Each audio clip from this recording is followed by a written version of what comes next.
it exposed the design process as like, oh, it's not like this weird mysterious process that's like really, it's not like they go into the dungeon and like start brewing in a cauldron or anything. It's just a guy at a Google Doc just throwing words at a page. My name is Jeremy Gage, and welcome to the Draw Your Dice podcast. This is an educational show involving all things tabletop role-playing industry. Listen alongside me as we hear from creators, entrepreneurs, and supporters about their personal best practices, principles, and philosophies. I encourage anyone from the budding game designer to a seasoned publisher and everyone in between to sit down with us and enjoy today's episode. Hello, everyone. Thank you for coming to the Draw Your Dice podcast. My name is Jeremy Gage, and as always, you heard the intro. It is never about me. It is about the person I brought to you today. Long time in the making, kept putting it off because I'll probably edit this out. They're a coward. They are a game designer. They are character keeper master. They are a consistent cast member on the Chromatic Actual Play channel, All Nerds here over on Twitch. I would like to welcome to the show Kevin Nguyen. So glad to be here. I didn't get a script. I'm out here on my own. Unlike Jeremy, who prepared for this. Only Thank a little bit. Thank you so much for having me. Only because I asked. Kevin, just in case, I didn't say your last name truly correct, please say it again, but would you give a brief introduction to yourself, to the audience, excuse me, not to yourself. You already know who you are. Would you give an introduction to the people who are listening, who may not be aware of who you are? Please make sure to listen to plugs where people can talk to you, find you, hire you for stuff. Let it rip, Beyblades. Yeah, I'm Kevin Nguyen. That's Nguyen. Pronouns I'm currently using he, him pronouns. You can find my game design work over at winconditions.com. That's Win like my last name, Nguyen, conditions.com. And you can see some of that work, including the game we're talking about today, Volley Boys, which is a no dice, no masters sort of high Q inspired sports anime, but really the sport is secondary to all the friendship kind of game. And also other games like Bros at Gated Dock, which is a pirate game, which people like a lot. And you can also see some of my work in Unbreakable Volume 1, an Own Voices Asian anthology of adventures. The first Volume 1 was a 5e adventure anthology, but the next book coming out soon is Unbreakable Revolutions, which breaks away from the 5e template and includes adventures for Black Hack and that one heist game that everybody loves. Blades in the Dark? Blades in the Dark, yes. We did it. New game from Nevin Holmes, Gun and Slinger. Adventure for that as well. Wow. Hello. Somebody is busy behind the scenes, just in the shadows, pumping out all sorts of goodies. Well, I hope that this episode will bring Kevin into a greater light. Additionally, Kevin, as an icebreaker for the listeners, would you please walk us through sort of your journey into tabletop role-playing games, both like what got you into practicing doing role-play, improv, playing games, and then what was sort of like the first thing that got you to start muddling in the game design space? Yeah, the first blush I had that I can remember I had with tabletop role-playing games was playing D&D. I don't remember what edition it was. It was around the time that Lord of the Rings was coming out. Because I remember every player, including myself, basically made a Lord of the Rings character in that game. And it was god-awful. It was like one of the worst experiences of my life. Because my character, another player, a close friend of mine in high school, ended up just murdering the whole party, doing like some AoE bullshit and killing us all. And we were like, yeah, we're kind of good. We don't need to touch this anymore. We did that and we can move on. And then I didn't touch games again for another couple of years at least. And then Critical Role started streaming and I got into that. I started watching that and then I started playing a couple 5e games and then I started running some 5e games through Play by Post, which is a really fun experience, like doing that more slow burn and more like much more, it felt more story oriented because people had a lot more time to think about their dialogue and stuff. And like I felt we were using 5e at that time because Critical Role was, and that was the big edition. And I started homebrewing some stuff because I started feeling kind of bumping up against the walls, myself and my players, of what 5e provided, like a lot of folks. So I homebrewed a lot of stuff, homebrewed a setting, homebrewed some classes, homebrewed some character options and things like that, monsters, as most like 5e GMs will do. And then I started seeing more and more like of these indie games, these non 5e games, and I saw like folks, some streamers that were streaming non 5e games, like designing on streams, and that like kind of like it exposed the design process as like, oh, it's not like this weird mysterious process that's like really, it's not like they go into the dungeon and like start brewing in a cauldron or anything. It's just a guy at a Google Doc just throwing words at a page. And then I was really upset at a job I had at the time working in a call center, and I just made this game, Scald Center, in which you play out being in one person. It's a 2-player game. One person is the caller, one person is the call center employee, and there's no way you can win. There's like, it says that in the game because that's just the way call centers go. And from there, I started doing some more hacks. And then I felt like some hacks weren't really representing what I wanted. There was not enough ammo tracking and things like that. There's not enough resource management in some of those games. And a lot of them were not representative of the narratives and things I was interested with my identity. Like there was not a lot of like representation of like specifically my pair of sister games, Beyond the Boat, Before the Boats, and They Took Our War are their narratives that are focused on the Vietnam War, but not on the American perspective. They're focused on the Vietnamese perspective of that conflict, and which is not a perspective that's really represented in English-based media so much. And I wanted to share that.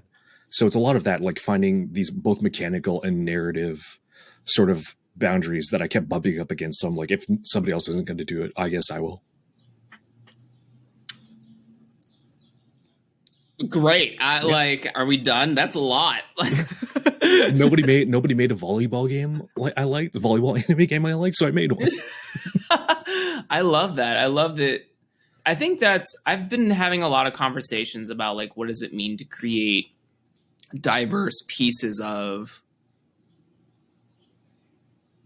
what do I want to say? Play isn't necessarily the only word this applies to. It's also stuff like conceptual theory or kind of academic learning, right? In game form. Right. And, you know, a lot of people in the current, or at least what I'm exposed to, kind of I feel like it's this guarded conversation of like, we are demanding, you know, like getting diverse people hired over at Wizards of the Coast, right? Mm-hmm.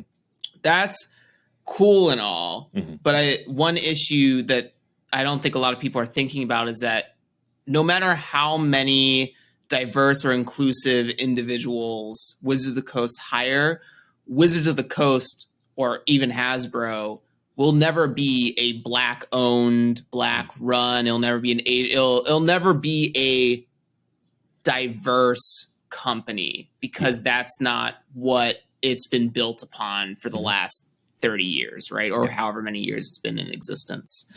And so I am more of the mindset of like, I don't want to sit at someone else. Like, I don't want to sit at someone else's table. I don't care for it, because that's like asking for permission in a lot of ways, which we have a big rhetoric about of like, we don't need to ask permission to be places, but we are. I think there's some people that are like asking permission to be in an already established place of prestige so that they don't have to put in the work to make their own space. And what I love about where you're coming from with this is that like, I'm not seeing it, I'll do it. Like, I'll use my experience to get the space to start being created, right? You're putting in the legwork to show other people or to let people add on to what you're doing as well. And I think that's a very beautiful thing and a mindset I align with as well when I think about what I want to create going forward. So very cool stuff, Kevin. Do you still engage with D&D? This is not like a D&D dunk question. This is just like, you had a bad experience with it sort of through the early beginnings of your life. So is that something you still engage with currently today? I don't currently engage with it. I think 5e as a mechanical thing, it's it's fine if we acknowledge it as like the combat sim it kind of is, and less the narrative sim that Sure. people like pretend it's to be. And I would run it if people like really wanted to, but it's no longer going to be my first choice, and I don't like publicly ever want to promote it really, because I have a lot of issues with WotC and things like, and what they do in Hasbro, and it's like there's just better games like to play and promote out there. And like, yeah, it's this huge like thing, overwhelming like umbrella.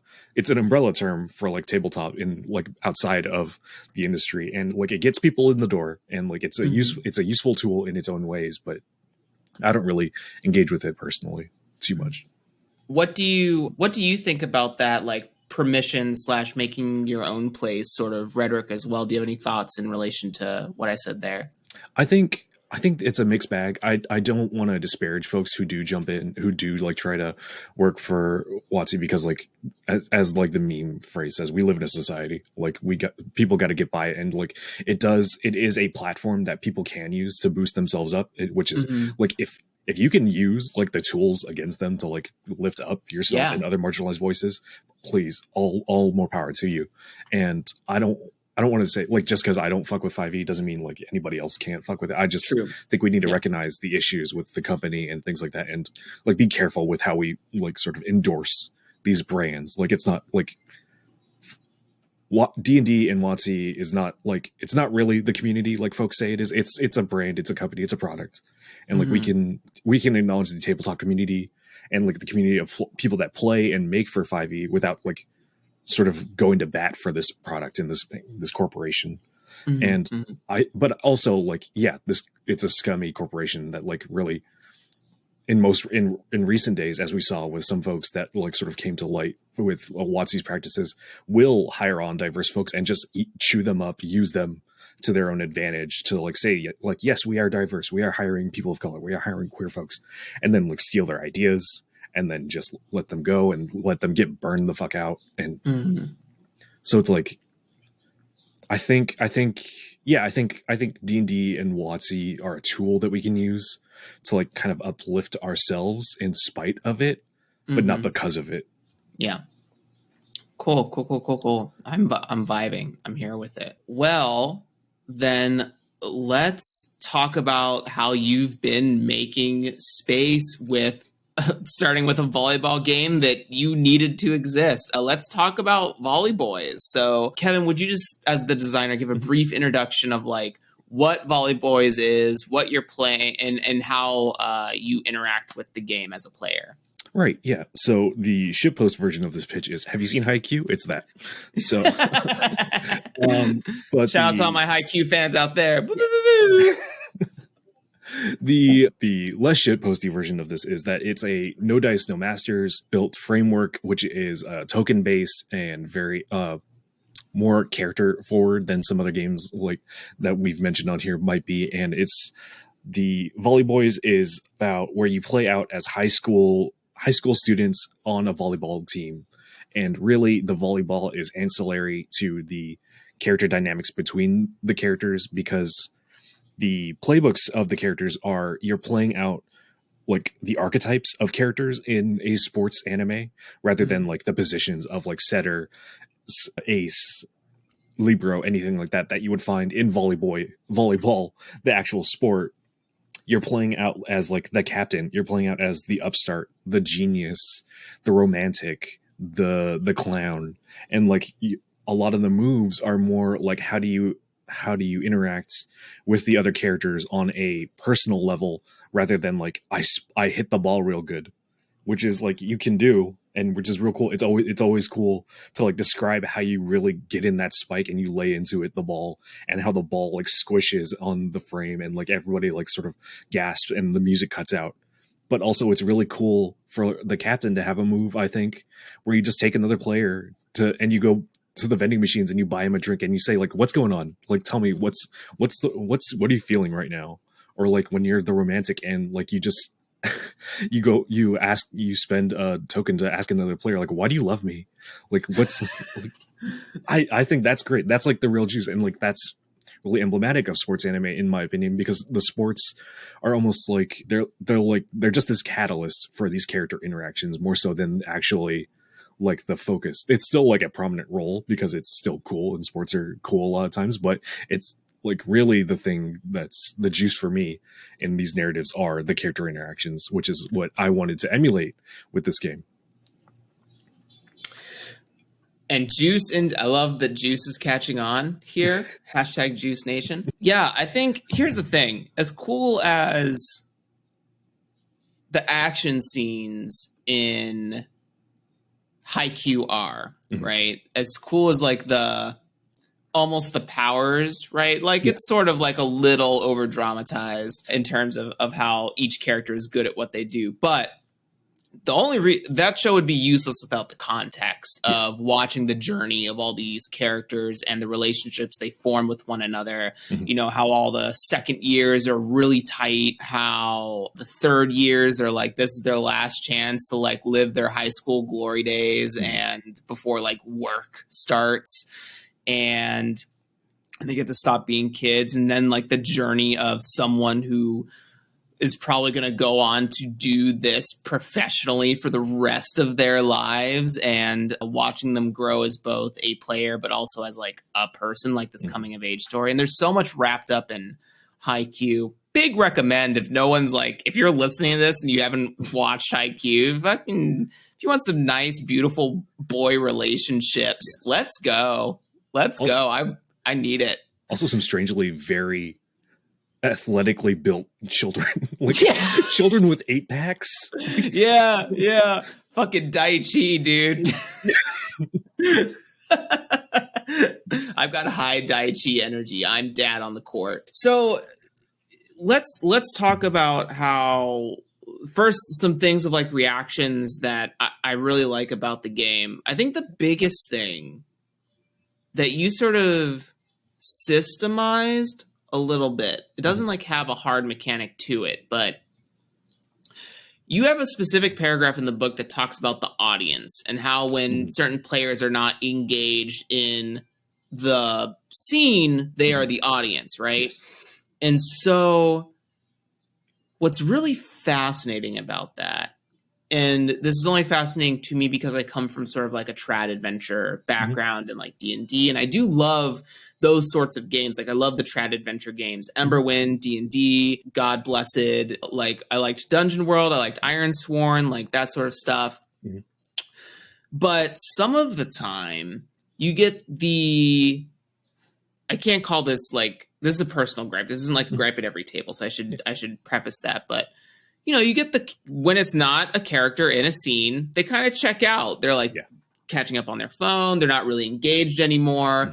And so the danger of that is that there's like a break in pacing for that specific person. Potentially, they may rally really easily. Like, oh, I'm out of my phone and I'm back in the moment, right? Like I'm that person. Right. But you know, I love that you sort of codified the audience and like, hey, when you're not in the scene, we still want you to like sort of be participating in the scene, just in this very tertiary way. Was that something that came from like the rip that you wanted to include? Like, is that something also that you're feeling because you come from like sort of a trad adventure background as well? Was the audience on purpose? Did it come at like the later stages of design? Was that the earlier stages of design? It was an earlier stage of design, and like that, I credit where it's credit's due. It's totally ripped off from Brendan Leon Gambetta's Passion de las Passions, where they have like some audience questions in there. I'm like, you know what? That feels emblematic because that also being a game that emulates telenovelas, and like I'm like you're playing at a TV show in Volley Boys, and like so like when you're not in the scene, you're watching, and like in the show Haikyuu, in the main touchstone of the game. Like when somebody's not on the court, they're on the sidelines and they're cheering on, or they're like really mollified by like what's happening, or like just like gripping their face like in like anxiety and things like that, and like they're watching and engaging. And I wanted to involve that, and also a lot of what you said, because I've had games where people are just hanging out on the side. I was in one 5e game where some dude, like as soon as his character wasn't in a scene, he would just like start watching Twitch streams on his phone, but like with the mic on, and like it was the worst thing. And then he would come back and be like, okay, catch me up on the scene that just happened. I'm like, so it's like, it's not even like you where it's like you can just roll back in. He would break the pacing even more for the people that were involved in that scene. And I'm just like, I kind of hate that. So this is like a bit of a carrot and stick of like, no, there's a reason for you to pay attention. There's like a mechanic to engage with here. So like if you're not paying attention, then you can't engage with this mechanic as well. But also like because it fits with the whole like sort of diegetic of playing out a show and like being on maybe being in the background of a scene. Your character's in the background of the scene, but not necessarily the spotlight of it. And I just like getting players that aren't in that spotlight involved is something that I think is there's a lot more space that we can explore too, because not everybody needs to be spotlighted in every scene. Like sometimes you do want to focus on these two characters that are having this moment, but then you also don't want to have players just kind of checking out because people have carved out time of their day. Like they've carved out these 3-4 hours of their day to play this game. And like if they are just kind of sitting there for who knows, maybe up to half the time, not involved in actual play, that kind of sucks because you've scheduled out this time in your day. And like like some folks of that group may feel like it was time wasted. Yeah. And that, I think a perfect example of that on a mainstream level is Critical Role. Like some of those like 2-person, 3-person scenes go on for like 45 minutes, sometimes a little longer. And like, that's a lot of time to just be hanging out there, Yep. And they love it. Like they're all friends, but in a practical at-home game, maybe there's like a 50-50 chance that's happening. And even among friends, like there's those days like when you're just not in the mood to just be sitting around. Like it's a day-to-day thing and like moment to moment. Yeah. I think the audience thing is so fascinating, and it really like sparks me as a designer in that how can I codify things that allow people to keep the engagement going? Maybe not at like a heightened level, like being in the scene or having their own climax, but how can they assist with the climax so that and I think we've seen variations of this in that when, like Devil's Bargains in Blades in the Dark is an example of this, right? That's still like an audience participation thing, but it's super optional. So I'm thinking about things that are much more like concrete to the benefit of all the players, right? Rather than just like when you can think of a good idea, like having those sort of hand holdings or scaffoldings to let people engage with that. I think the audience stuff is a triumph, and it's really smart. And also credit where credit's due. Brandon Leon Gambetta, come on the goddamn show. Okay. You hear me? let's book this thing. Let me just add Brandon right now. Yeah, just real fast live. Wait, do we do it? Hold on. I might actually do it.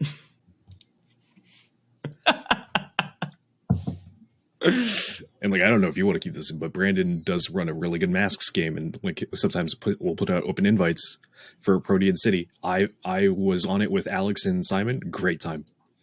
Aw, I do want to be on that. Where is Brandon? Brandon Leon Gambetta tweeting.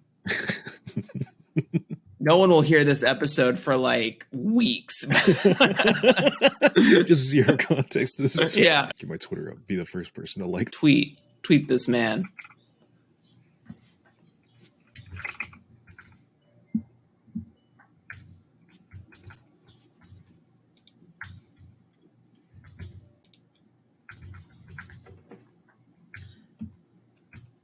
Whoops. I need to also at you. And like Passiv's big release is coming up.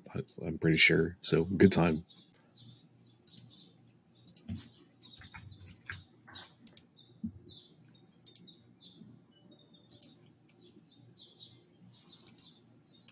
Boom. Send. Live send.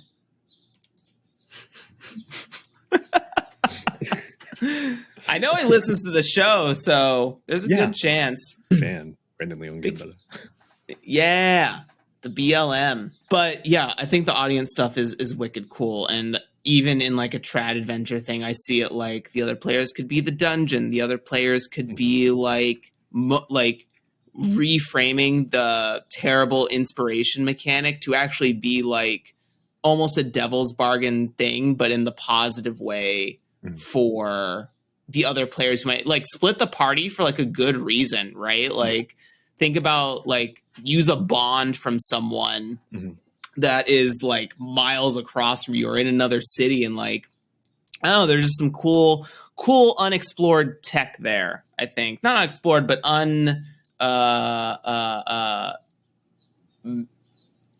morphed, made. There's a word. There's someone comment, review, just tell me. You'll figure it out. There's your call to action. Yeah. Fucking CTA comment. Don't join my Patreon, just comment. Always split the party. I hate that GM advice. I hate never split the party. No, or like that player advice, I guess. Always just split the party. If they wanted to be joined at the hip, they should have been joined at the hip. Like, yep. They're individual characters. They can go do their own things. Autonomy, dude. Yes. Fucking, it reminds me of a meme of like it's the fucking template meme of like the crow and the pigeon. I don't know if you know what I'm talking about, but it's like the pigeon is this little like sweet innocent thing, and the crow is like this overbearing character in the comic, and it's like, all right, the pigeon's the warlock and the crow is the rogue. And so the DM's like, everyone goes to sleep. The pigeon wakes up and goes, all right, I want to get up and like go off to the edge of the forest and talk to my patron. Crow immediately screams, I wasn't sleeping the entire time. I wake up, I drag the warlock back to bed. And the pigeon's just like, that's the worst. It's the, I hope everyone can like handle that yelling. I'm sorry. I'm sorry about that. But I wanted to make the crow a real character. Yes. Anyways, back to Volley Boys. Yes. So you've been working on 2 volleyball games, essentially. Yes. A competitive version, and we don't have to get into the other one. But what I want to ask is, was there a point these 2 games were won, and when was there like a decoupling that happened, or did you always have like the idea of one will be very narrative focused, the other will be very like high octane competitive energy? Right. And for the folks at home who do not know, who are not of like 6 people in the planet, I initially started with another game that's currently still work in progress, Nice Kill, which is like has become it's playing out more of the volleyball action. If you want less of the character drama, if you want less of that like the character juice, and you want more of just like hitting balls and like really blocking and like yelling, just screaming at each other like I fucking got you, shit like that. If you want more of that, there's this game will hopefully come out soon, and it's more like playing about you actually are playing for the points on the court. You're playing for momentum, and that's where I started. And I found Volley Boys sort of came out after, because I finally read a No Dice No Masters game. I read Orbital, which is sort of a riff on No Dice No Masters, and I got really inspired because I felt like it was really a lot of the tools they just like really clicked with my brain. I'm like, I had some of these like character stuff in Nice Kill, but they weren't super fleshed out. They definitely support the mechanics of that more sport play, but they weren't the focus or anything. And I was doing a rewatch of Haikyuu, and I was like, okay, I've kind of seen all these like actual court moments. And there's like a couple highlights that like will always hit really hard. But for the most part, I'm on rewatches. I'm mostly here for the character interactions. I'm mostly here to watch this boy break a broom because he's so mad his friend is upset at him. I'm mad that you're mad. Yeah. And neither of us are going to stop being mad till the other one stops being mad. What a beautiful relationship, truly. Oh, God.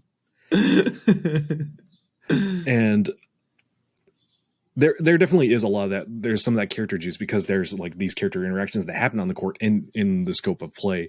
But I did feel like I kind of just ripped a bunch of that out, or not even ripped out, but I just ripped off and made Volley Boys with that. But that I still hope to incorporate that, because as much as Volley Boys is character focused, there is still the sport component, and you need that catalyst to cue up those character scenes. That's why there's like the next time on mechanics where like No, you lose a game, you win a game, and like you just check off those boxes because those set up those scenes for that character drama. And the way in reverse in Nice Kill, the character relationships set up these plays, and like so the when you have two characters that are like when you have a character, let me pull up the Nice Kill work in progress real quick.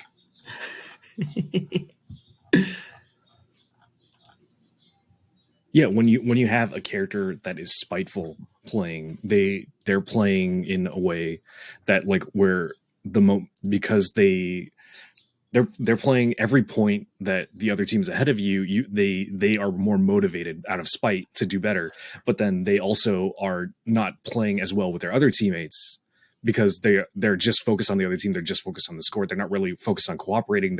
They're very much like that bulldog character in Haikyuu. They're just like they're lone wolf, they're not being a team player while they are like crushing it in this very narrow scope.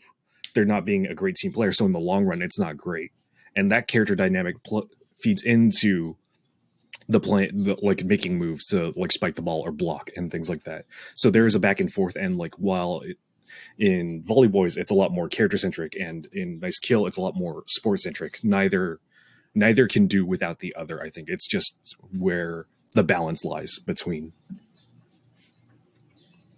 Do you envision a version of, because what's sounding interesting to me, and you know, feel free to have this idea for free, but it sounds like there's a potential for like how Blades in the Dark has a mission phase and a downtime phase. And I know you subtly have both workings of character narrative and like a court narrative built into both games, just at different intensities. There seems to be also like a couple, like though they're decoupled, you could also maybe potentially recouple them and play out like, I think it'd be so fascinating to watch like an actual play where it's like 2 or 3 episodes of Volley Boys where you're sort of like doing character buildup. Maybe you opt out of doing any like game related prompts, and then like you go to game day and you play like sessions of Nice Kill, and you could also do like different teams. The only reason I'm thinking about this is because I talked with Chloe Fulminata, who wrote Our Minerva. In Our Minerva, you basically build a team of 3 demigods. And they do some sort of like sport activity while slowly reminiscing about the childhood they never had. And what's fascinating about the character creation, how the character keeper is built in that game, is that every single player has 3 demigods that they're responsible for. And so 2 players will be operating a troupe of characters together in like a competition. And the game is structured in such a way that like you could do character creation for yourself, build a team of 3, and then go to someone's house and play Our Minerva and have never had these 2 teams interact before that session.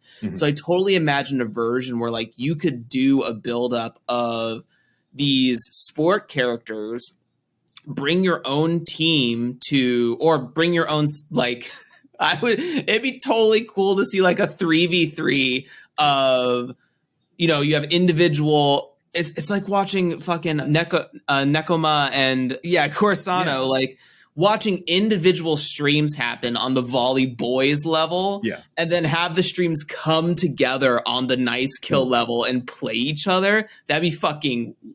I'm hyped. And it doesn't exist, but I would love for it to happen. That's absolutely like the intention, like pie in the sky. Like indie punk bastard Viditya Valetti. I don't is he indie or punk anymore? I don't know. Debatable. Always bastard. But he initially, like when I pitched him Volley Boys, he's like, is this your, what is it? Is this your firebrands? Like there's 2 firebrands. There's their narrative, like pick questions one, and then there's like the grid-based mech combat one. Is it like that relationship? I'm like, yes, it is.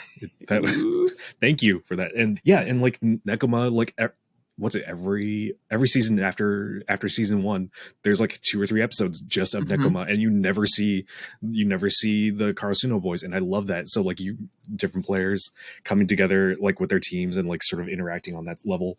I do love that, and I have a couple of ideas for that kind of stuff. I have a different game or a different pair of games that are like related in that same way, where I would love to bring it to print, and I would love for like the first half of the book to be one game, and then you literally like flip the book 180 vertically, and then you have this other related game.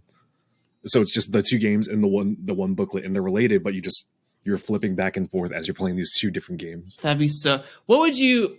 Was that like a modal game? Is that like what you would call that? I do not know. I know there's like novels that have tried to do that, and I've never read any of them, but it's always seemed like a cool idea. I'm using like a Magic the Gathering card game term. It's like modal cards are the ones that are double faced, so you flip them over and they're a different card. Oh, so I think, that's so fascinating to have a game like that.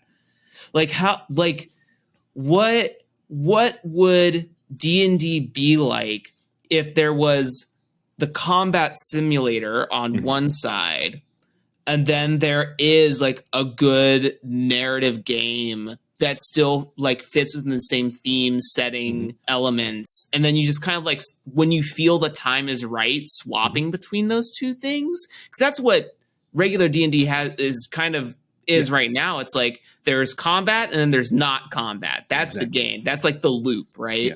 Because as much as people say that combat is RP, nobody's really having this long, drawn-out discussions during RP as much as they claim to be and like to. Like, it's just, I roll my dice and I hit and like I go. And like maybe they'll yell out like some good one-liners, but really that's not the character juice. So they're in D&D, there is this break of combat and character role play.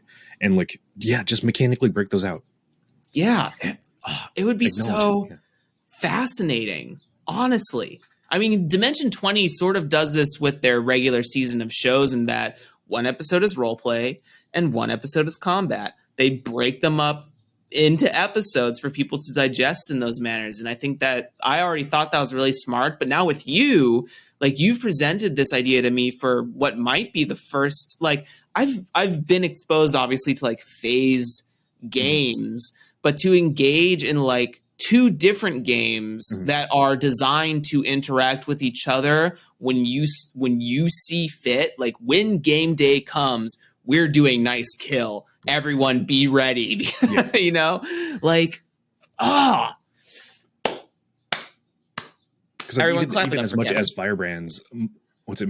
Firebrand's Mobile 0, and then Mobile Frame 0, and then I can't remember the other Firebrand's games. As much as they are related and you could like interact with them that way, I don't think I've ever heard of anybody actually sort of jumping in, instead of doing the combat of the story focused game, jumping over to like Lego mech grids for the combat stuff, which would be cool. And I never hear people do. For Volley Boys, just to get sort of back into that lane of thinking. So this sort of came outside of after the effect of Nice Kill, and it's sort of like a decoupling of really strengthening the thematics of those games. And I guess this is more of a question for you as a designer. You've made quite a few products so far, or also that you're working on quite a few products. Oh, yeah. What is sort of like, not only to make your own space in terms of your identity, but like what do you aim to create every time you set out to, like, what do you look for to capture? Because you talk about character juice, you talk about how, like, you said it a couple times, and it seems like it's something you love about characters. And I know that you had a lot of fun playing Pasión de las Pasiones with the other All Nerds crew. What makes you design the designs you're doing? Like, what are your design principles, I guess, is like at current? What are your like top 3 design principles when you're designing these games? I mean, the things I really aim for are like really trying to inject the most drama into any situation through the game, either be that through like presenting these narrative prompts or through mechanics. And like, what I think is dramatic may not everybody think is dramatic. I think resource tracking is dramatic. That's become like a meme of mine, like for folks who know me. But I do, like, there's like this tension of like that scene in Aliens, like when they're watching the ammo cannons go down. They're literally just looking at a screen, watching numbers go down. But you know, like those numbers are like the difference between them living and them dying, and like people say like they hate like tracking water and like food and stuff, but like in a survival game, that's what you need. That's like the tension there, and tension is drama in a lot of cases. But like I also want to match that drama with the fiction and with the packaging. I have not played Ryutama myself, but I know some folks who have gripes that like it's presented as this light and fanciful like sort of traveling drama and then they get bogged down by tracking water and things like that, where it's like that's not really the fantasy or the fiction that they want to engage with. So like there's this balance of balancing like dramatic sort or matching the drama to the packaging, and like sort of making sure that like they're all presented really clearly. I don't want to throw Volley Boys at somebody and say like, this is going to be hardcore. This is going to be like super intense mechanics. You're going to have to do like stoichiometry to figure out your success rates. And I don't know why. Chemistry was awful for me in high school. So deep Kevin brain just then. Yeah. And like I want games to be like a lot more. I guess I want them to be focused in both the drama and the fiction they present and the mechanics, and like making sure that both of those sort of meet the expectation of the people buying into the game or like coming into the game to play. Because I want things to be like sort of idiosyncratic to my tastes, I don't want anybody to be like at least super thrown off by like what's there. I don't want it to feel like random. Like just, I don't want things to feel like they're thrown in just to be thrown in there. Mm-hmm. It sounds like there's a lot of, do you think that as you're building games like Volley Boys out, as opposed to Nice Kill, which is probably a little bit more, a little crunchier. Yeah. I'm making assumptions. I've not seen the game, but did you play tests? Yes, I'll spike some kids. Hello, Vid, I'm calling you out. Rue, where you at? I will dunk. Nevin, hello. The first playtest that I have like coming up, I will get you in there. Put me in, coach. I just need a juice box. I'm like 12 years old, ripped abs. Seems like there is a search for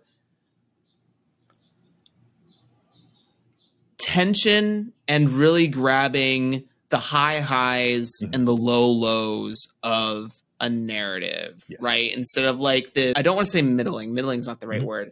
More like this.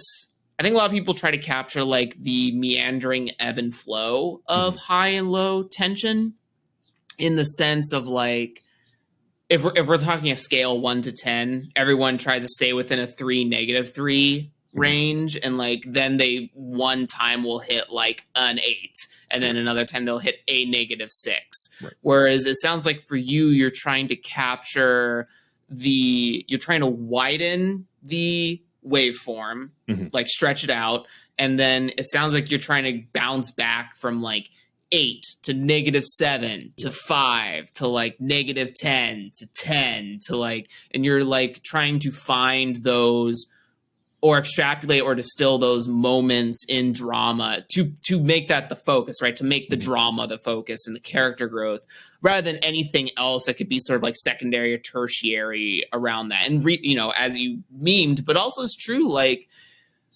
running low on spell slots, low health, you're running out of arrows, you're still like 7 levels deep inside of the Dungeon of the Mad Mage, like, where are you getting more arrows, bro? All of your bow skills are dunzos. Like, how are you casting more spells for the day? Are you going to take a long rest when you didn't clear out the last passage? Like, those. Do you have the rations for that long rest? Are you eating? So many times it makes you've immediately maybe recontextualized like what it means to do food in D&D. And I don't think D&D cares about food, to be honest, but like, it doesn't. Yeah. If you're dungeon crawling, are you able to like be out there for a week until you create food and water? You know what I mean? Yeah. Like if you want to be gritty. have you engaged with the the really old adventure game, a NetHack, at all? No. It's Dan Phipps's favorite. Yeah. It's like food is like the most important resource in that. Like the most common like way players die is starving, because like they are so many levels deep. They're using their energy to like fight and cast spells and things. And like, no, you might be lucky enough to find some canned food, or you just gotta go and eat a gnome. You just gotta like, you gotta do what you gotta do. And like that's the crux of that that pair game that I want to have, the Modal game that you had dubbed it, sort of like as food being really important. And that's like a really popular manga right now, Dungeon Meshi, or like I can't remember the English name, but Dungeon Meshi. It's like, no, like food is important. Like food is part of your like life in any non-adventuring circumstance. Why is it excluded otherwise? And like, just like considering those kinds of things, like especially because I love food in general, so incorporating that stuff into the adventuring day, but in a way that's not like, just because you have food in a game doesn't mean it has to be like Ghibli-esque and lighthearted and things like that. Like the way some products, specifically like 5e products, will like have you believe you can have like food be a resource and not be baking bread and like, literally eating grass, dude. What is that anime / manga? Made in Abyss, right? She eats some. Have you ever watched or read it? I have not. Dude, low key, maybe missing out. High resource management game. Oh, really? Or not game, but show. But she eats some crazy shit just to live, man. Like, she is not afraid to like dive into some. I was like, I've never seen this before.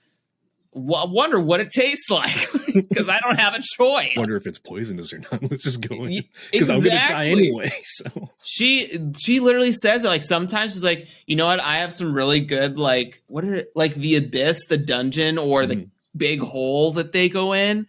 Like sometimes she's like, you know what, I know some methods about getting rid of poison, but honestly, it's a crapshoot at the end of the day, the deeper we go down here. So yeah, it's crazy. But those moments are still good because she's an awesome cook. She figures out how to cook these goddamn 6-armed slug things. And like, you know, it's still a part of the story. I think what I'm picking up from you, and I think what I'm also trying to say, is that there are some like, I think there's some romanticism about the adventure lifestyle that people get from D&D.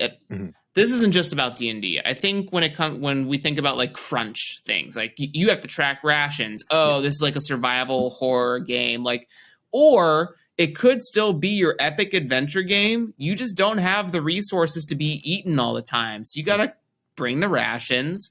And if you run out, you gotta go home. You can't be out all day. Or and like that Breath of the Wild, like this pretty lighthearted aesthetically and everything, but like at the end of the day, to get those hearts back, you gotta eat. You gotta you gotta go hunt something down, get some food, or like find some peppers, go cook them over fire and eat. Like it doesn't need to be like the super gritty thing. And like, depending on the way you package and pitch the game, it doesn't need to be super involved. But I think there's room for a lot of this stuff that's like sort of passed over in like traditional games, especially like the big two, like D&D and Pathfinder, for fantasy stuff. Yeah. I think there's tension in resource for sure. And you're like, with the token system for no dice, no masters, like that seems like a thing. Was this also influenced in any part by, I don't know if you've read it, but Galactic 2E? Because I saw that you have the fundamental moves that do shared tokens, which is what in my interview with Riley mentioned. I've not read the original No Dice No Masters stuff, but I have played Sleepaway with Max V, who's been on the show. And one of the things that I didn't necessarily like about Sleepaway were the neutral moves. Like, they didn't give you anything, they didn't take anything away from you, and that's fine, but it's like that doesn't engage the game. I guess more informative of your character rather than engaging. Right. And so in Galactic 2E, Riley has given the playbooks these abilities that share tokens between characters instead of just being strong and weak moves that take and give. You can also pass along tokens to other players. So like, have you read that, or is this just like another like, it's that thing of like someone else? There's a million like people. I'm an idiot. There is more than 7 billion people in the world. Someone's bound to think of the thing that you're thinking of. Yeah, so like no original ideas, that kind of thing. Yeah. I happened to come upon it myself, and then I pitched it to Nevin and Viditya, and they're like, "Oh yeah, Galactic 2E does this." So it's like, and then I looked at that and I was like, "Okay, so there is legs to this idea." Whereas before that, it was just like, "What if you could just like give and take tokens like as a like sort of fundamental move, or like trade tokens in that way?" And so it was. I didn't read Galactic 2E before coming up with the idea, but it was nice seeing that validation that like somebody like clearly there's somebody else came up with the idea, and then like they thought it was good enough to include in their games. Like, this is something I can pursue. Not all of my fundamental moves are like that. It's just one move per playbook, because I honestly just I couldn't think of more. I already made all those other moves before getting to that idea. I'm like, these are actually pretty good though, so I'm not going to throw them out. So I'll put a cherry on top of including this like new mechanical kind of move. So yeah, we both like arrived at the same point. It's like it's cool. It's cool to know that we both arrived to that point through separate paths, and that you saw a similar pain point too in No Dice No Masters of like, these don't really like do anything. These don't really do anything. They help like maybe guide some improv choices, but that's not engaging right. You're not like turning on the car, I guess would be my best analogy. What was probably, what's the thing you're proudest about when it comes to Volley Boys? Like it could be a piece of design or something like that, or how do you feel about it? I think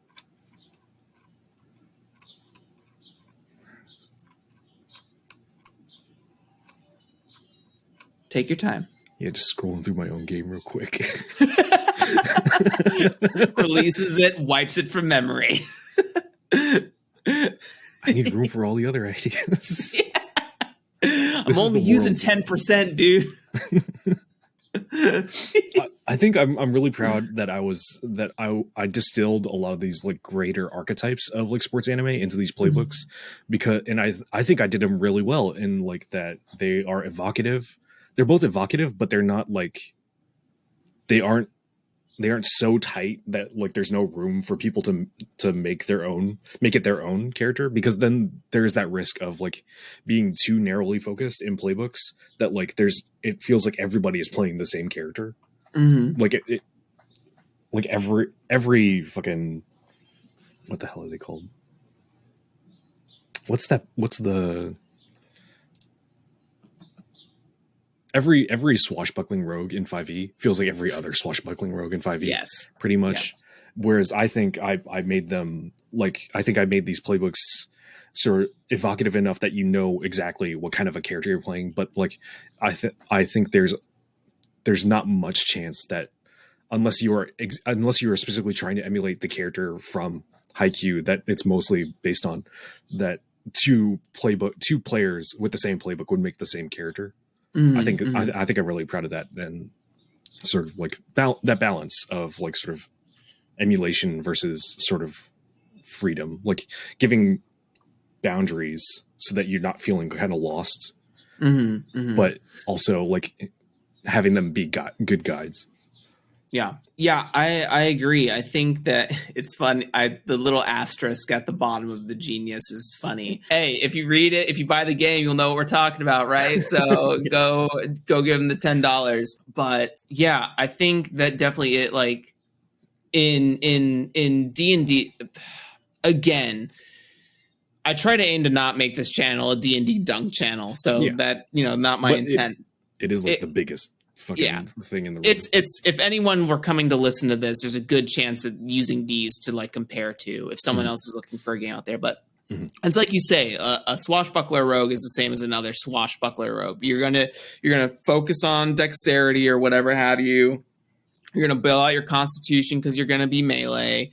Like, and people who I think there's also an interesting conversation of like, yeah, well, I built my swashbuckler rogue to be a strength swashbuckler. I just use a finesse weapon. I was like, you're still kind of doing the same thing. You're just trying to say that you put it in a different stat. Or like, I didn't make Dex my highest because I want a clumsy swashbuckler rogue. Cool, then you're choosing to play the game suboptimally, which I guess is fine for your table, but that's not like playing the game, right? Like the game's not structured or built for you to do that.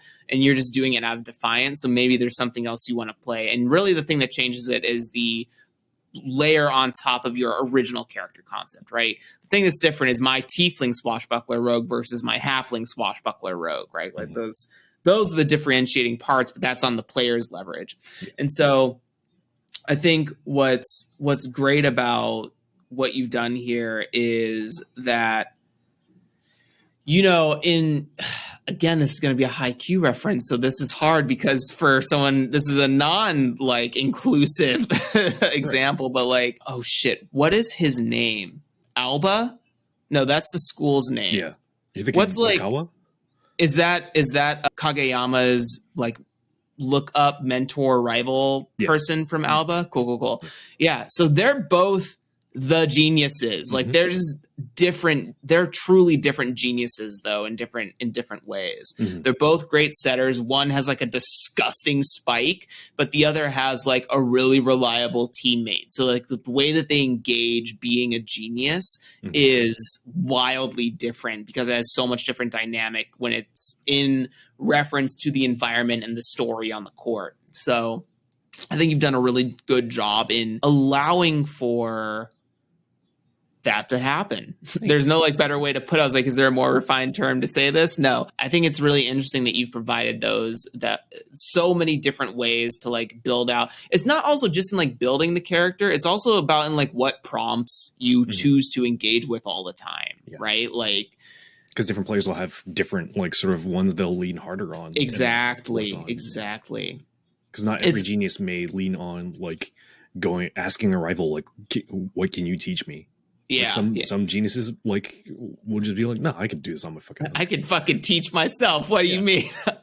What can I teach myself? What else is there left to learn? Yeah, I think it's about being dynamic, right? Like a lot of I'm like having a brain blast right now.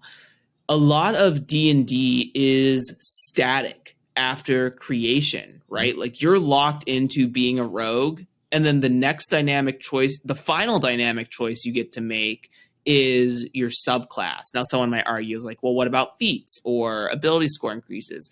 Those don't really like change the identity of the mechanisms that you're engaging with when it comes to the game. Whereas like in this, the very popular ones that most people will pick because they're the most mechanically optimized. Correct. Whereas in this, like it's more of a narrative base that says like you can change and drive your character based on the choices you make. Like we just said, the prompt of like, hey, what can you teach me? Like, I'm not that type of genius. What the fuck is his name again? Wakayu? Uyaka? Yeah. Oikawa, Jesus Christ, it is an O. I was like, where did W come from? He doesn't ask to learn from anybody. He doesn't give a shit. He's like, I'm just going to get good, dude. Right.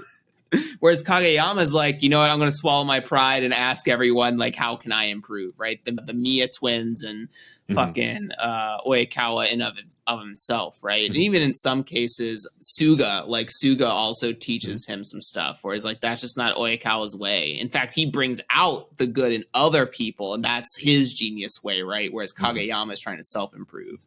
Yep. So they're just so different, and you've executed that beautifully. I love this concept now that I'm thinking about, like, what is dynamic character growth? Like, what does that look like in a trad adventure space, right? Because that's my focus of design. So great. Wow. Powerful. And that's why I make the show. It's selfish for me to learn. There's no online course guru of like how to design a tabletop game. Maybe that'll be me one day, but maybe not. So I'm glad to have gurus like you on the show, Kevin. Yeah, you see how I slipped that in? You see that little compliment there? You like that? And I'm fighting my hardest not to not to be self-deprecating response. No, the classic Kevin. Yeah. No, I want all the love. Great. I think. Oh, one last thing. I guess I want to talk about Volley Boys just as a design thing. The magazine articles at the end that you did for other people's games. I would love to like. Why? Why did you do that? I actually did not do these. I approached some folks. Well, first myself. Look out for nice kill. Yeah. I approached Charu Patel and Viditya Valetti and Nevin Holmes. I asked them amongst a couple of folks. I asked you, Jeremy, but you weren't able to participate. I have no game. Yeah. I didn't want to participate. I don't like Kevin. I asked some folks to make, if they were interested in making ads for their either current or upcoming projects, and I came to that because I was reading, like the first time in a long time, I was reading a book, and it was just like a traditional fantasy novel, and at the end it was just like the publishers advertising a bunch of other like books from their catalog, and like a little preview of a different game or a different book at the end. I was like, that's really neat. Why don't like tabletop games do that, especially in the indie space, especially like in PDFs where it doesn't cost us more to put more pages in a PDF. I just kind of threw that out there because I want to put my friends' voices out there and like put their work out there, and I want to support them.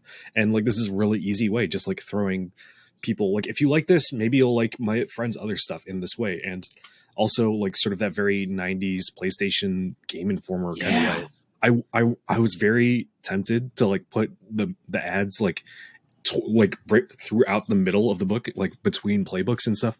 But I thought like that might be too disruptive for like play. And so I just put them at the end in that initial like sort of novel model. And I think we should like be promoting other people's work beyond just like shout out on Twitter, which is great. Which is like, I mean, of course, it's always really helpful because Twitter is a huge marketplace and where a lot of folks' audiences are. But like, Twitter is not the end all be all of our audiences, especially in the game design space. Like, and I don't know how to promote other people's games on itch. Great, yeah. I think truly groundbreak, like, I know it exists in other industries and other mediums, but I truly think this is like some groundbreaking stuff here. Just like, I don't know, I'm not privy to a lot of stuff, and I think this is such a beautiful and great idea because, one, you can let people do a little bit extra creative oomph and design their own magazine ad, right? And the ones that are in the back of the book here are very cool. I love Ruse. Everyone is Prem. Like, yeah, she kind of like let me and a couple other folks in on her process as she was designing it, like showing the initial reference of the Bollywood movie poster that she was basing it on, and like sort of the like a couple different iterations with different text and things like that. I love this ad so much. It looks amazing to me. Oh man, it's like, I think what a beautiful, and this, you know, we could apply this in a bunch of different business models, right? Like if we talk about something as large as Exalted Funeral or Evil Hat Productions or whatever, right? Like they could definitely, like, what if Blades in the Dark in like the back of the PDF or the front of the PDF? I think this would be, just thinking of like an entrepreneurial marketing mindset, these should be like in the front of the book, because every time they open the PDF, they'll scroll through these. Whereas like if it's at the end, they'll probably never see these again, maybe. Yeah. And that's not for you. That's for like anyone else who thinks about doing this. You do it your own goddamn way. If you want to put it in the middle of the book, also cool. But you know, what if like Blades in the Dark had a little ad, like, I can't tell you, I've only looked at like other Forge in the Dark products link on the site maybe 3 times over the course of me knowing it exists. Whereas like, what if I opened the book every time and was reminded that like Scum and Villainy exists or Band of Blades exists, right? Like if I'm looking for something different, these games are out there. And not just in like the print version, but the PDF version. And like the PDF version could be updated every once in a while with new ad space. And, you know, capitalism here, like my poisoned mind, but also like you could change up your ads every once in a while on a PDF. People like, I see a lot of like coming soons on here But like when those games come out, those coming soons could change into actual like, hey, this game is out and found here, blah, blah, blah, blah, blah. Yeah, getting a PDF form could just be a clickable hyperlink straight to the itch page. Yeah. Yes, Kevin. Yes. And so just as like a finishing nugget of this, I think it's such a, and it's so nostalgic too. Like what you're talking about, the PlayStation magazines, like that's the first thing I thought of when I saw this is like all these clips for like different Square Enix games that are coming out. You know, the newest Final Fantasy VIII is being released and like the new Metal Gear Solid and fucking Ratchet and Clank, like all of those games I have like solid memories of walking through a Walmart, picking up the magazine, the PlayStation magazine, just riffing through and stealing the free CD that was inside. You monster. I was 8, dude. I don't give a fuck. I don't have any morals when you're 8 years old. You just do what you want. You're a scientist. But I think it's amazing. It's so cool. And can also have like very cool resonant, like if you were to form your own like the what is it? What are they called? Moon rat, moon mouse, the moon mouse conspiracy, the moon rat conspiracy. I'm not familiar with this.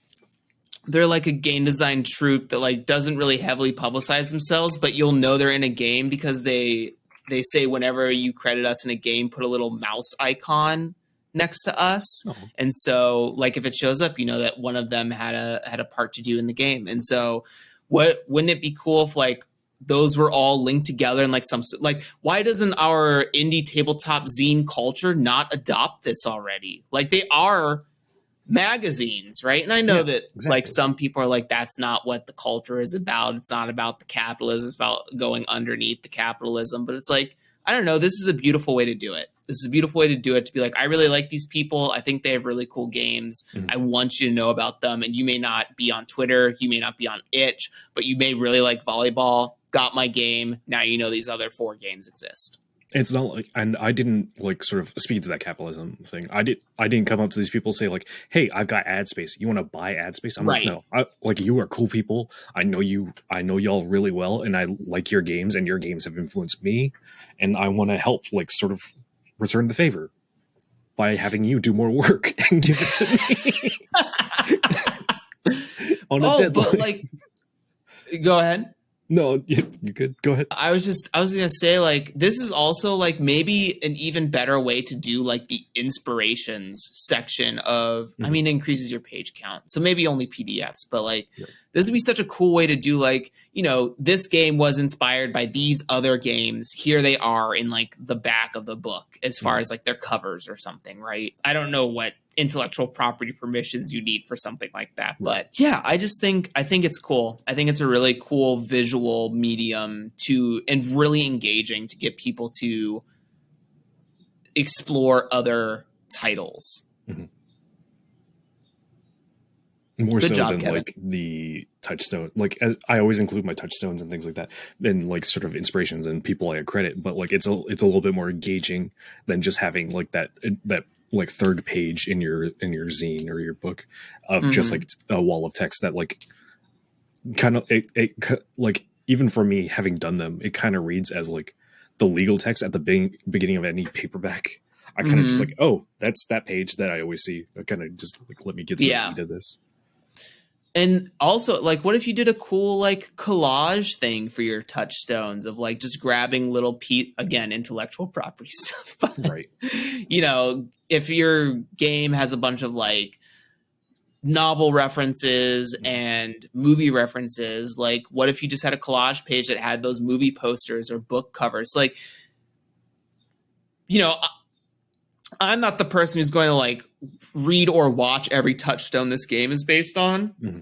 And I guess I could look them up myself, but like how cool would it be for someone who's new to the game to look through, see that page, be like, oh, I'm now getting a really good idea of like the atmosphere of what this game wants me to do, right? Like when I engage with it. So I think some visual stuff to do in books in that way could be really cool. And as far as I'm concerned, you're the pioneer of it. Never seen anyone else who's done it on an indie level. So I will accept that title because I have not seen it done anywhere else either. Hell yeah. Even like within publishers, like you were saying, like Evil Hat could easily like broadcast their own like other Forges of the Dark games. Like, so like you avoid intellectual property at all. Like I did. I advertised my coming related Nice Kill game. It's like, it's simple, easy, straightforward. Yeah. Do it. Yeah. How much does it cost you? Probably nothing. It's probably the same cover you're going to use for the game, and it's already done. Exactly. So.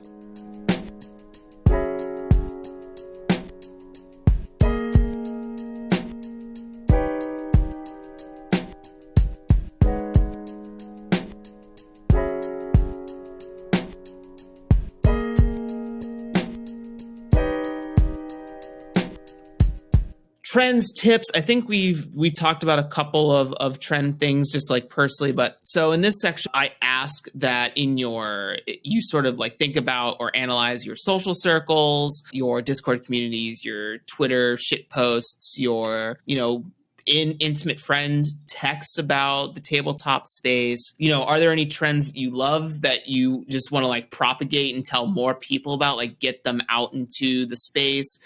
Are there trends that you're seeing that are maybe being detracted from the scene that you want to caution people against? Or are there trends within you that you would like to let someone run away with who's listening to this episode? I think more folks should find other people to play Mahjong with to pitch games. And as Jeremy, Viditya Valetti, and Ruru Patel do, and often a lot of good ideas come out of those talks, like really finding these social circles and like beyond just like passive Discord talks, like find an activity to do together that's like not super brain engaging that you can kind of chat over. Like that could be playing video games. I could be playing like Destiny or whatever, as I also do with some folks, playing Mahjong, playing, I don't know, 3D chess if you're that smart.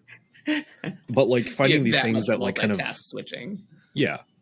And finding these things that kind of engage your brain on a low levels that you can still engage on a social level, and like that like kind of queue up ideas. I find a lot of really good ideas come out of when I'm just chatting with folks while doing another thing together, whether that be watching a movie or anything like that. And then shorter game jams on Itch, I think would be cool.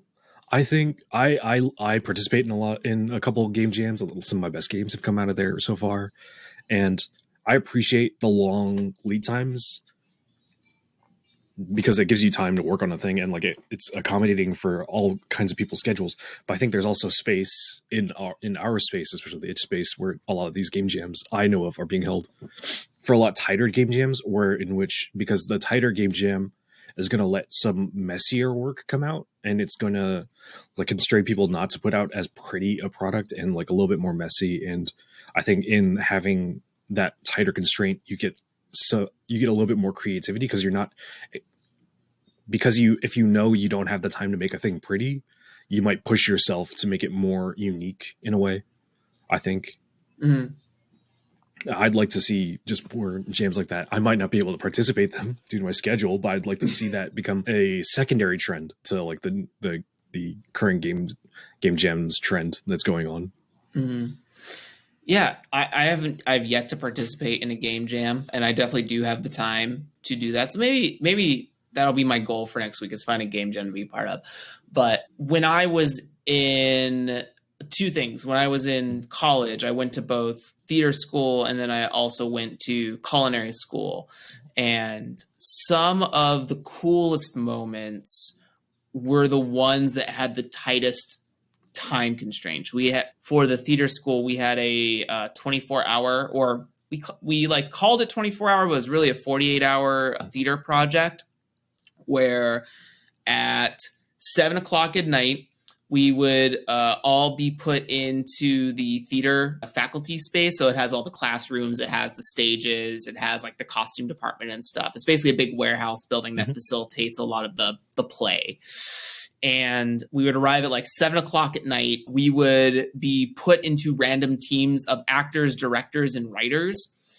Writers would begin sort of crafting a play while they are crafting. We engage in mock auditions. So all the people who are selected as directors, typically seniors, and then juniors were screenwriters, and then a lot of the freshmen, sophomores were actors. And so the directors would like sit in a room, and then all of us would bring monologues. I was a freshman at the time, and we would engage in like these mock auditions.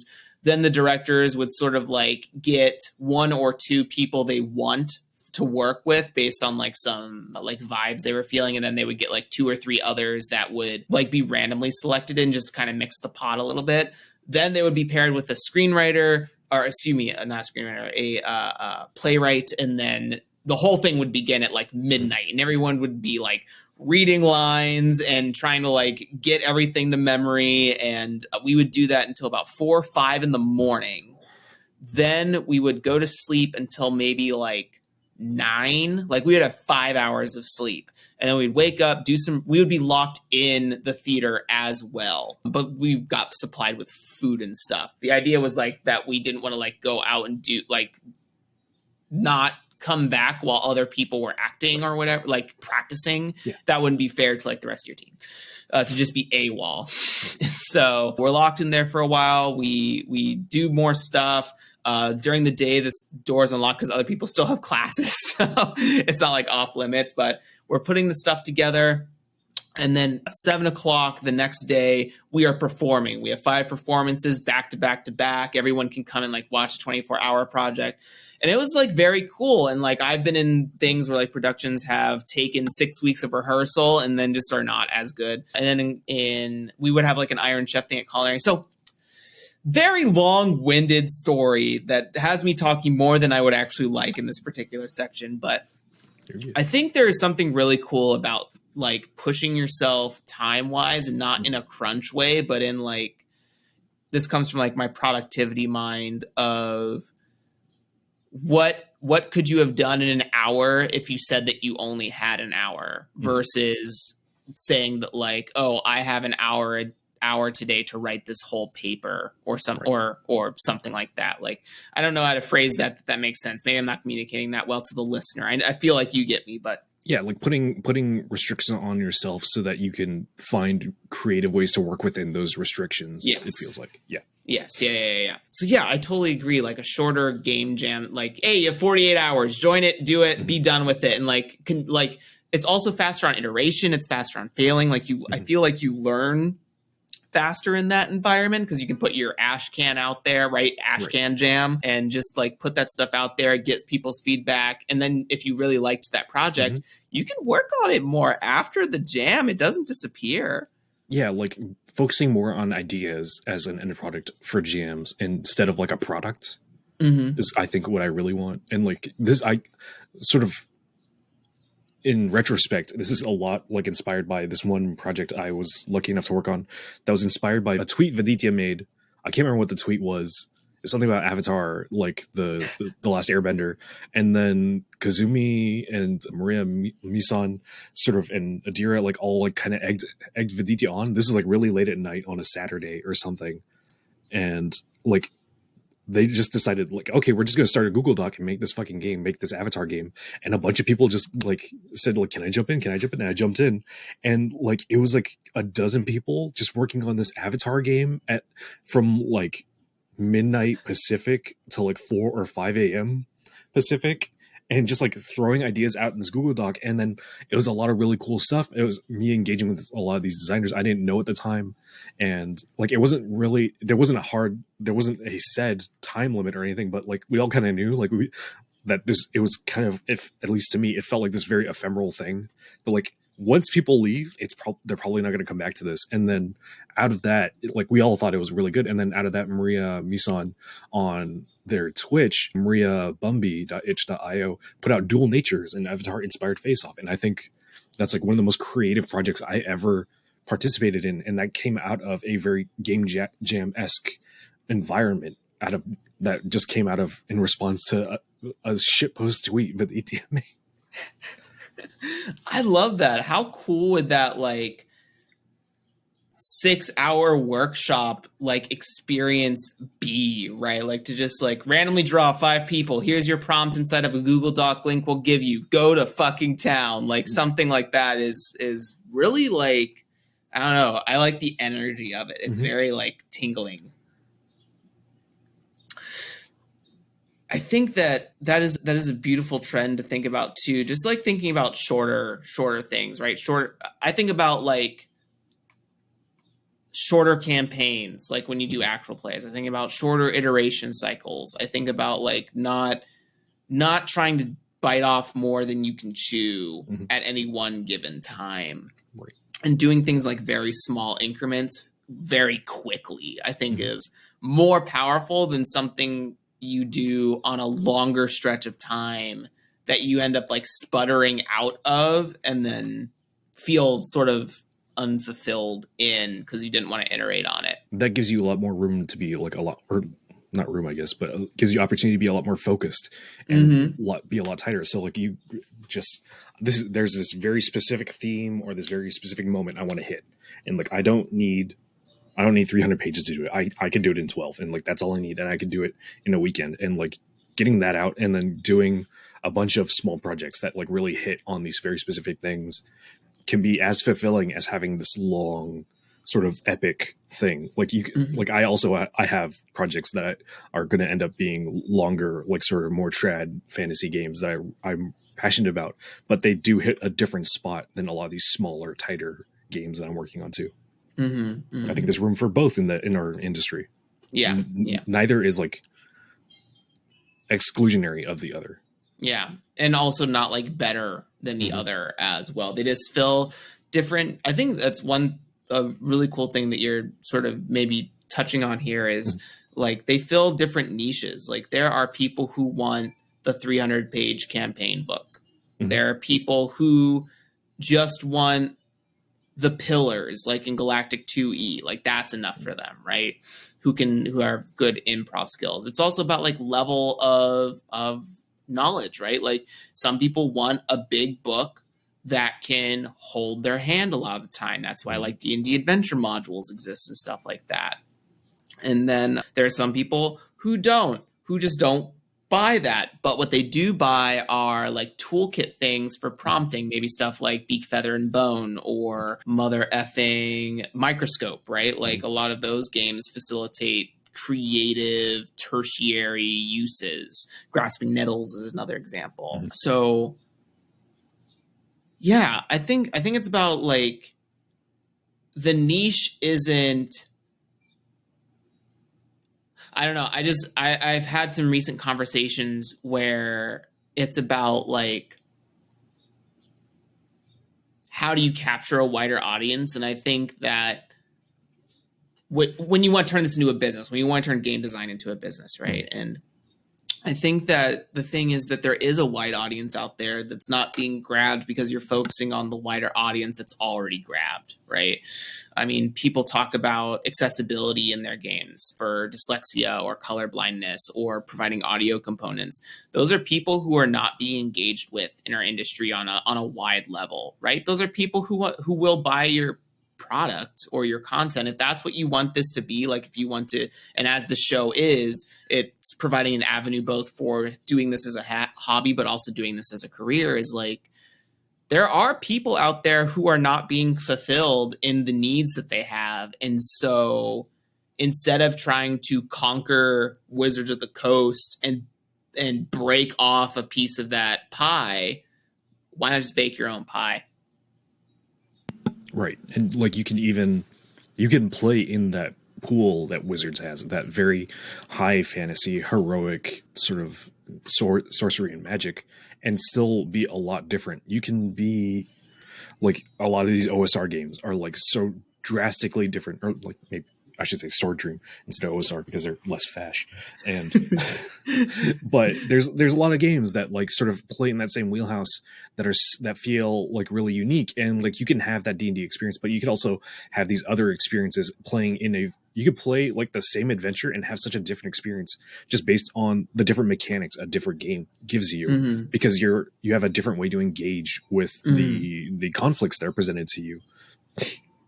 And there's room for that. And like, it doesn't, like, we don't all need to play 5e. You can play 5e if you want, but like, it also, there's room for everything else. And there's room for everything. And like, there's this writing aphorism, I think, that I can't remember the specific phrasing of, but like, to have great appeal, you want to be very specific, because like, people, there's 7 billion people on this planet. A lot of them are going to have a lot of that same experience and like those same things. So like, by emulating this very specific feeling, emotion, theme, you're going to appeal to a certain number of those 7 billion people who hopefully you like, and a certain number of them are going to engage with content in the language that you present it in, and can engage with that if you can get it to them. And so like, you don't need to appeal to everybody. You just need to appeal to this very specific thing, and hope and try and get that in the hands of the other people who like that, who are also interested in that thing. Got to find your 100 true fans. You know what I mean? Love it. Great saying. Kevin, last little bit here. That's me. It's you. God, if I could hug you right now.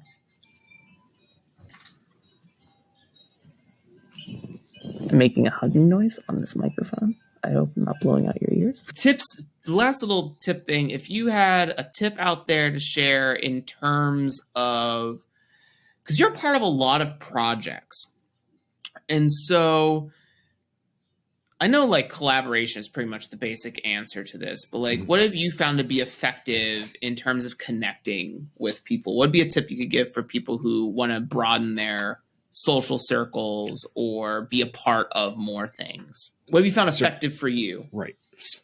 Circling back, finding niches of things. Like, fine, I was able to get on Unbreakable because I'm in the niche of Asian English speaking designers working in tabletop, and like, that's not an avenue that's accessible to everybody, clearly, but like, you can find these niches of like, there's Uncaged Anthology, or is an all femme focused team, I believe, and like, sort of finding these groups that really want to pursue these very specific niches, and through their being not a shitty person and like showing yourself as reliable in working with people, so that and then letting it be known, like, don't like be shy about being like, I'm looking for some writing work.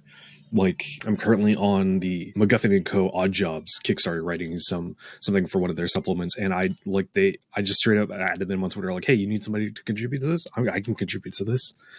And like, there's folks putting out those feelers out there if you know where to look. And also, like, if you are just actively in these social spaces, people will like notice you and come to you for stuff. My very first writing gig, I got connected to that. I wrote for the history of Vietnam in reference to France for Red Carnations on a Black Grave.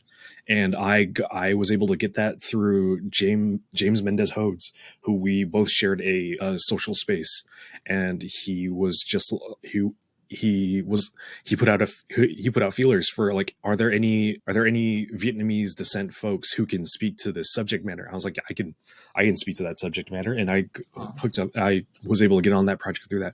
So it's just being active in these social spaces but not in such a way that's like that you're mining for opportunities. Like, just be there because you like being in these social spaces, in specifically social spaces, and like, make it known that you're looking for opportunities, but don't make it weird in that you're only looking for opportunities. Your primary, in social spaces specifically, your primary goal should be to be social and to like be friendly with folks and like connect.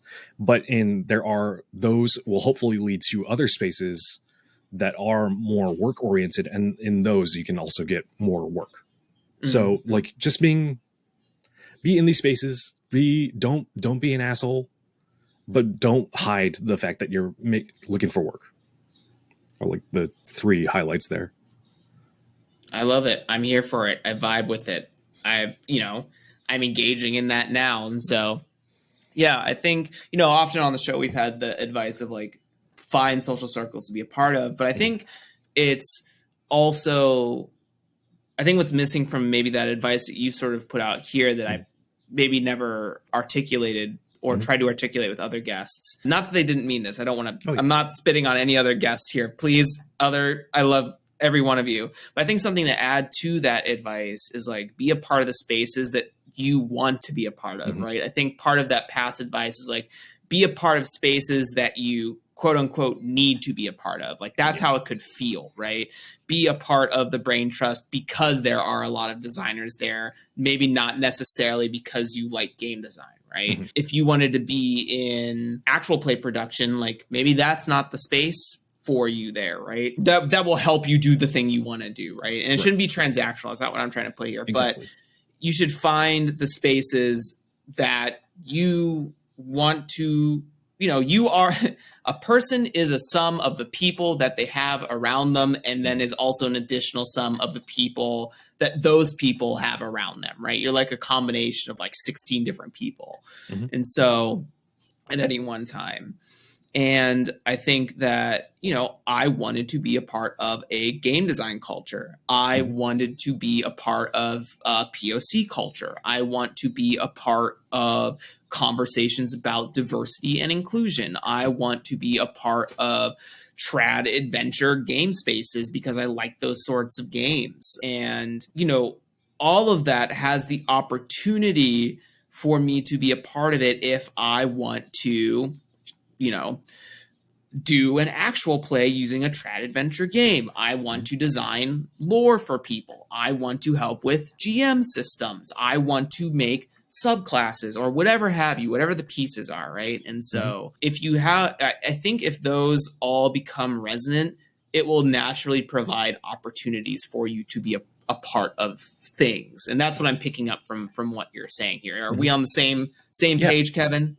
Yeah, and like make sure you want to be in those spaces, not that you need to be in those spaces. Yes. There are like, yes, for some folks this is like work and things, but also it is a lot of these spaces are very social, and like people will be very keen to pick up on if you're coming at this in a transactional manner. And like nobody wants that, like regardless. Like we can contract each other and like we can help each other out and work for each other, but specifically in social spaces like Discords, if you come in there and like only want to talk about your own stuff, only want to like mine other people for their ideas, and people will queue up on that, and like that's not acting in good faith of the space. And that's really it's bad form in like most spaces, especially in more socially oriented spaces. And in that like make sure you're operating within your own comfort levels, because people can pick up on that as well.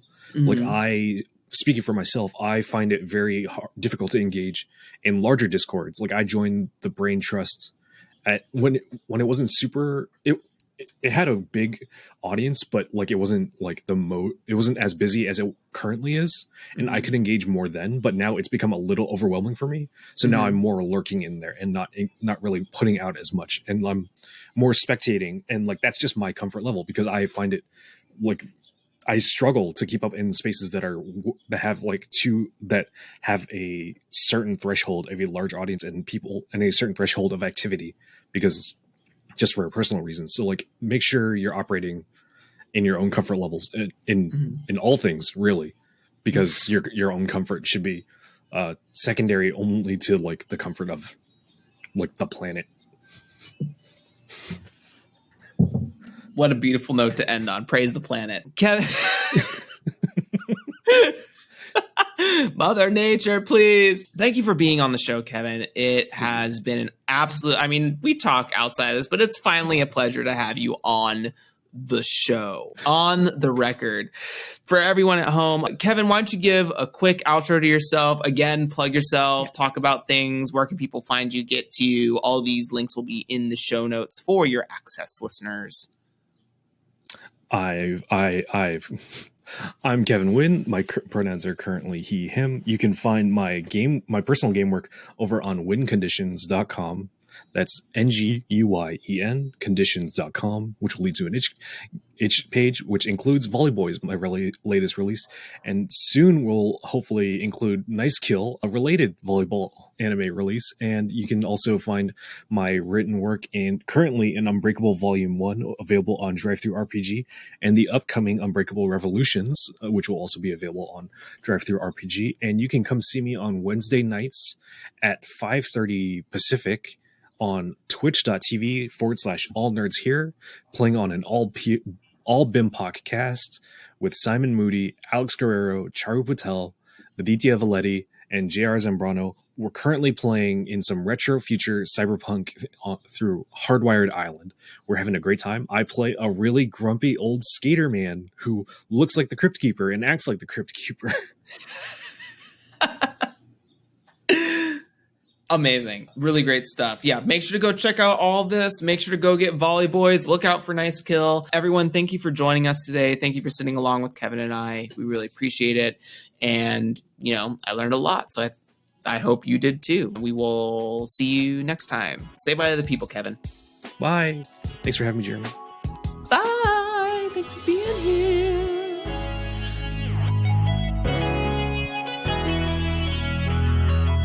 All right, that's a wrap.